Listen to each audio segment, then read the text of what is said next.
Hello dear friends, welcome to our channel English with PK 99। हमारा channel है English improve करने के लिए।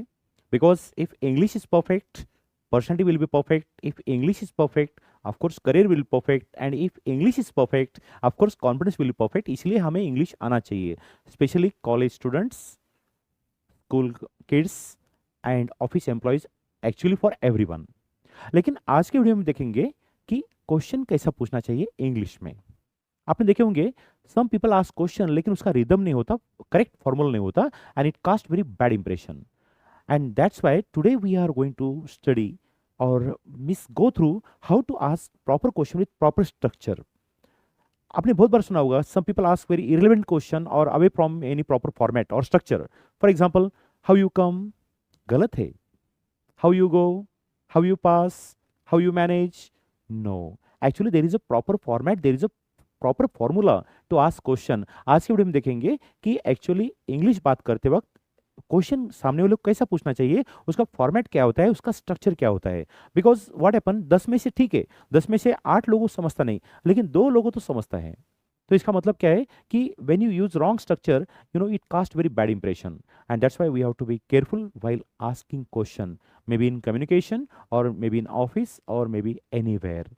Because correct format cast very good impression and correct impression, and that's why आज की video में देखेंगे कि क्वेश्चन पूछने का फॉर्मूला क्या होता है, उसका स्ट्रक्चर क्या होता है विद एग्जांपल्स। एंड श्योरली आप देखे होंगे कि जनरल डिस्कशन में, कम्युनिकेशन में हमें बार बार क्वेश्चन पूछना पड़ता है, but it should be in a very proper format.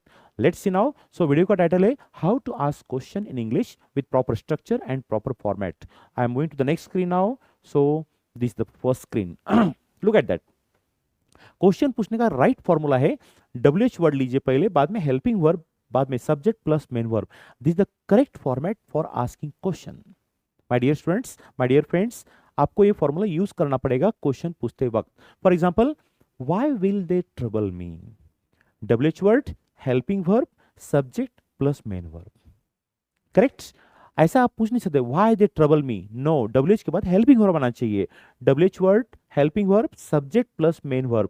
For example, why, WH word, helping verb will, subject they trouble. फिर इसका पास्ट टेंस कर सकते हैं आपके हिसाब से, आप टेंस के अनुसार। Why will they trouble me, why do they trouble me, why did they trouble me. Now it depends on your tense कि आप आज के बारे में पूछ रहे, कि कल के बारे में, कि ऑफ कोर्स टुमारो, कल के बारे में। So that's why you have to be careful for format. Why will they trouble me, why do they trouble me, why did they trouble me, etc, etc. That's why you should use proper with proper format. One more example, when should they come, WH word, helping verb, subject plus main verb. Why should they come, why will they come, why do they come। फिर WH के बाद यहाँ पे do, did, should, will क्या लेना है, it depends on the tense। वो tense कौन सा है, वो काल कौन सा है, कि आज की बात करे, कल की बात करे, कि परसों की बात करे, एक्सेट्रा एक्सेट्रा। दैट्स व्हाई इसके बाद क्या लेना, that is our choice according to the condition. When should they come, when do they come, when did they come, when will they come, etcetera etcetera. Next one, why have you blame me, why you blame me, no that's wrong. Why have you blame me, WH word, helping verb, subject, main verb, etcetera. why have you blame me। फिर इसका आप tense के अनुसार, why do you blame me, why did you blame me। तू मुझे blame क्यों करता है, why do you blame me। तूने मुझे ब्लेम क्यों किया, why did you blame me। Blame क्यों करेगा, why will you blame me। फिर it depends on the next structure. लेकिन at any cost you have to use this formula. WH word, फिर WH word, why, where, whom, which, etc। Helping verb, am, is, are, was, were, has, have, will, shall, can, may, must, etc। Subject he, she, Ram, Shyam, बाव, जो भी है, and main verb. So this the correct formula for asking question. More example please. Now I am moving to the next screen, just a minute. हाँ, one second. WH word, helping verb plus subject plus main verb. Why do they blame me, वो मुझे blame क्यों करते हैं। फिर do का did कब आएगा, व्हाई डिड दे ब्लेम मी, उन्होंने मुझे ब्लेम क्यों किया। व्हाई विल दे ब्लेम मी, मुझे ब्लेम क्यों करेंगे। Why should they blame me, वो मुझे ब्लेम क्यों करना चाहिए, एक्सेट्रा एक्सेट्रा। सो वो do, did, does, will, shall, can, WH word के बाद क्या लेना, that is our choice, that is not our choice, it is the condition of that condition. Correct. Next one, why does he blame me. अब do does कब लेना है उसके बारे में आपको रूल मालूम होना चाहिए। He, she, it, Ram, Shyam, does, जो सिंगल है, थर्ड पर्सन सिंगुलर, आप इसके लिए आपको you have to study more and more for that. So do कब लेना, when subject is plural. Why do they blame me, why do people blame me, why does he blame me, why does my friend blame me, why do my friends blame me, etcetera etcetera. यहाँ पे बहुत से बच्चे flop होते हैं, student flop होते हैं, and बहुत से लोग इंग्लिश बात करते। डू डज कब लेना ये इसके लिए आपको रूल मालूम होना चाहिए। अगर ही, सी, इट, बॉय, गर्ल ऐसे सिंगल है, थर्ड पर्सन सिंगुलर बोलते हैं एक्चुअली ग्रामेटिक लैंग्वेज में, तो हमें लेना चाहिए डज। डू कब लेना चाहिए, प्लूरल है तो why does the teacher blame me. वही अगर टीचर ज्यादा है, why do the teachers blame me. फिर पास्ट टेंस की बात है तो कोई इशू नहीं है, why did the teacher blame me, why did the teachers blame me, etcetera etcetera. Correct, I hope you understand.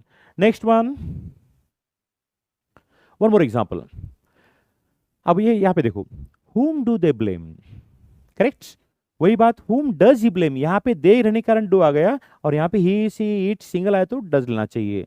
Past tense के लिए कोई इशू नहीं है, whom did he blame and whom did they blame, no, सिर्फ condition आती है do does कब लेना चाहिए। डज कब लेना चाहिए, जब वो सिंगल सब्जेक्ट होता है, he, she, it, boy, girl etcetera.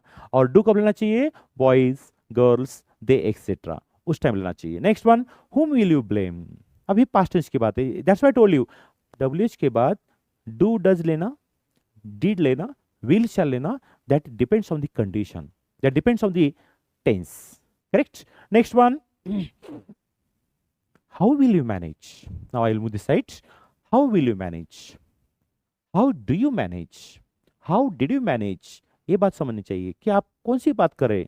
How do you manage आज की बात करें, कल की बात हाउ डिड यू मैनेज कल की बात करें, परसों की how will you manage tomorrow's. So that time you should be careful about using this. Actually small thing there, but it makes a very great difference. Okay. Next one. How have you managed? अब यहाँ पे देखो have आने के कारण manage आ गया. So इसलिए आपको टेंस परफेक्ट होना चाहिए। इस वीडियो में तो हम सिर्फ देख रहे हैं कि एक्चुअली क्वेश्चन कैसे बनाना चाहिए, लेकिन अगर टेंस परफेक्ट है then only you can understand when to take do, does, did etcetera. Next, लेकिन अगर हु का क्वेश्चन आता है तो उस टाइम आपको वो रूल फॉलो करने की जरूरत नहीं है। कौन सा, WH plus helping verb. Who के बाद direct verb, who told you, who convince you, who ask you, who invited you, who invite you, who invites you. इसके लिए आपको टेंस परफेक्ट आना चाहिए, लेकिन तब तक आप याद रखो कि हु के बाद डायरेक्टली आप वर्ब लेंगे, हेल्पिंग वर्ब नहीं, डायरेक्टली आप वर्ब ले सकते हैं, no issue. So it cast very good impression and that is the beauty of making question. So dear friends, always keep in mind, question बनाते हो you have to be extremely careful and you have to follow that formula, because I told you कि कभी भी अगर आप कौन सा भी काम करें तो गो टुवर्ड्स परफेक्शन। करने का है ना, इंग्लिश बात करने का ना, परफेक्ट बात करो, रूल्स के साथ बात करो, स्ट्रक्चर के साथ बात करो, then you will be perfect for that, correct, and that makes a huge difference. I am right? So please follow the rule of that asking question, क्योंकि हमें बहुत से लोगों को बहुत क्वेश्चन पूछने पड़ते हैं, दैट टाइम सुनने वाले को और नहीं लगना चाहिए, and it cast very good impression. I am sure this video is very helpful for you, especially those who want to speak very good English, because I always mention, if English is perfect, confidence will be perfect. If English is perfect, of course career will be perfect, and if English is perfect, personality will be perfect. That's why English should be perfect. Video कैसा लगा आप जरूर comment box में लिखिए, I will welcome all your comments. Thanks a lot. लेकिन next video आने के अगर miss, if you really like the video and for further videos, please subscribe, share and like, because you will get the notification, not for my benefit but for you also. Okay, meanwhile I take your kind leave. Have a great time. Bye bye. Thank you.